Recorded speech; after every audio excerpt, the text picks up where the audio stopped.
ഭക്തലക്ഷങ്ങൾ ഇന്ന് ആറ്റുകാലിൽ പൊങ്കാല അർപ്പിക്കും. ഇന്ന് രാവിലെ 9:15 ശുദ്ധപുണ്യാഹ ചടങ്ങുകളുടെ സംഭവങ്ങൾ തുടങ്ങും. ഇന്ന് ഉച്ച കഴിഞ്ഞ് 2:15 ഉച്ചപൂജയ്ക്ക് ശേഷം പൊങ്കാല നിവേദ്യം ഉണ്ടാകും. ഇന്ന് തിരുവനന്തപുരത്ത് പൊതു അവധി പ്രഖ്യാപിച്ചിരിക്കുകയാണ്. തിരുവനന്തപുരത്തെ ഗൗരി വന്ദനത്തിൽ നിന്ന് വർഷ വിജയൻ തത്സമയം ചേരുന്നു. വർഷ, ഗുഡ് മോർണിംഗ്. പറയൂ വർഷ, വിശദാംശങ്ങൾ പറയും. Good morning S K. എന്തായാലും ആറ്റുകാൽ പൊങ്കാല അതിന്റെ ഏറ്റവും അവസാന ഘട്ടത്തിലേക്കൊക്കെ ഇങ്ങനെ എത്തുകയാണ്. ഇനി കുറച്ച് സമയം മാത്രമേ ബാക്കിയുള്ളൂ ഭണ്ഡാരയടുപ്പിൽ തീ കൊളുത്താൻ. ഏകദേശം 9:15 എസ് കെ പറഞ്ഞതുപോലെ ശുദ്ധ പുണ്യാഹ ചടങ്ങുകൾ. അതിനുശേഷം 9:45 അടുപ്പുകെട്ട് ചടങ്ങ്. അതിനുശേഷം ഭണ്ഡാരയടുപ്പിൽ തീ കൊളുത്തുന്നു.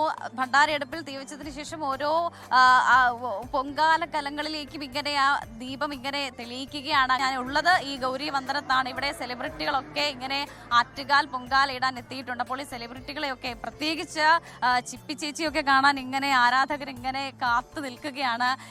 ഈ തിരക്കിനിടയിലും ആ കാത്തിരിപ്പുകൾക്ക് ഒരു കുറവുമില്ല എന്നുള്ളതാണ്. അവരുടെ പ്രിയപ്പെട്ട ചിപ്പി ചേച്ചിയെ വർഷങ്ങളായി ഇങ്ങനെ പൊങ്കാല ഇടുന്ന ചിപ്പി ചേച്ചിയെ കാണാൻ ഇങ്ങനെ ഭക്തജനങ്ങൾ ഇങ്ങനെ ചിപ്പി ചേച്ചിയും കണ്ട ആറ്റുകാൽ അമ്മയെ കണ്ടതിന് ശേഷം ഇങ്ങനെ ഇവിടെ വെയിറ്റിംഗ് ആണ്. എത്ര മണിക്കൂർ കൊണ്ട് നിൽക്കുന്നു, ഇതുവരെ ഒന്ന് ഇറങ്ങി എത്രയോ ജനങ്ങൾ വന്ന് നിൽക്കുന്നു. ഒന്ന് എത്ര ആരെല്ലാം വിളിച്ച് പറഞ്ഞു ഒന്ന് ഇറങ്ങി വന്നത്.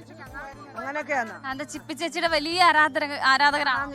അത് തന്നെ ജോലി മെനക്കെട്ടാണ് ഈ സീരിയൽ കാണുന്നത്. അപ്പൊ ഒന്ന് ജസ്റ്റ് ഒന്ന് ഇറങ്ങി വരായിരുന്നു. അപ്പൊ അതായത് ചിപ്പി ചേച്ചിയുടെ സീരിയൽ ആരാധകരാണല്ലേ? അതെ, കാത്തു നിൽക്കുകയാണ്. പൊങ്കാലൊക്കെ എന്തായി? ഓക്കെ, ഇനി ചിപ്പി ചേച്ചിയെ കാണുക, അതിനുശേഷം പൊങ്കാല ഇടുക, അങ്ങനെയാണോ? തീർച്ചയായിട്ടും.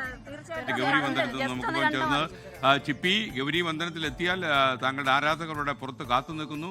അവരെയൊക്കെ ഒന്ന് കണ്ടോളുക.